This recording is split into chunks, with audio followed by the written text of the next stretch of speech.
The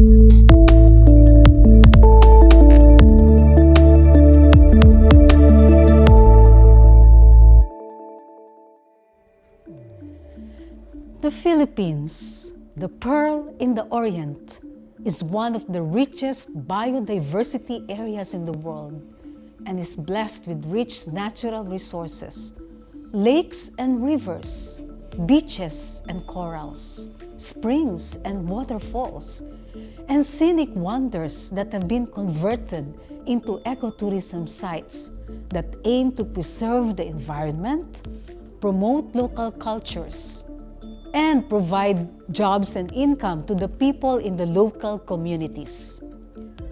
The Philippine Statistics Authority recently reported that tourism's contribution to the gross domestic product, or GDP, of our country grew from 12.3% in 2018 to 12.7% in 2019.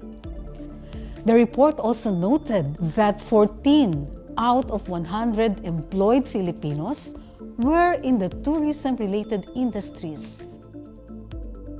With the unexpected coming of the COVID-19 pandemic in 2020, unprecedented global travel restrictions and stay-at-home orders caused the most severe disruption in the global economy since World War II.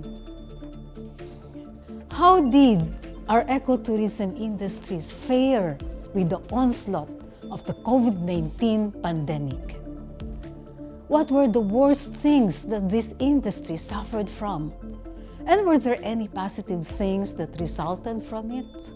I and my research assistant did research on these questions with a case study of 10 ecotourism sites from Luzon to Visayas to Mindanao in the year 2020.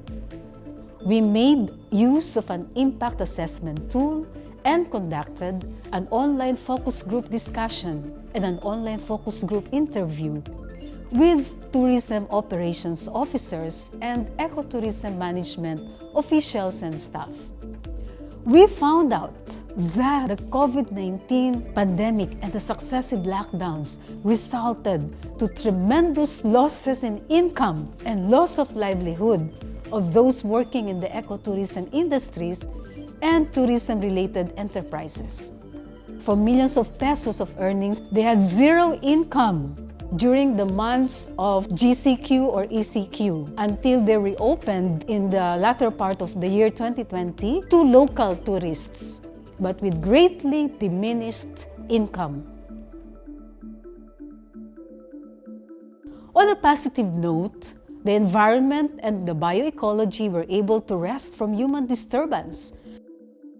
The water quality also improved. Furthermore, Filipino resilience was manifested in that those who lost their livelihood in the ecotourism industries learned and developed new livelihood skills such as entrepreneurship, online selling, agriculture, and squeezed out their creative juices like making of creative pots for sale. What lessons can we draw from this crisis and what are some ways to go for our ecotourism industries? First, alternative livelihood programs should be planned and funded by our national government and the DOT. Secondly, LGUs should promote local tourism and travel bubbles between cities, regions, and provinces can be arranged by LGUs. Thirdly, periodic rest of our ecotourism sites should be observed.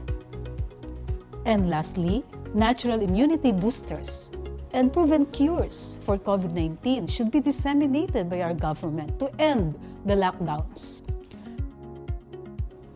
Together, we rise up with our innate resilience, unwavering faith in God, and critical thinking that will see through the lies, propaganda, and disinformation in our times. Bangon tayo, Pilipinas!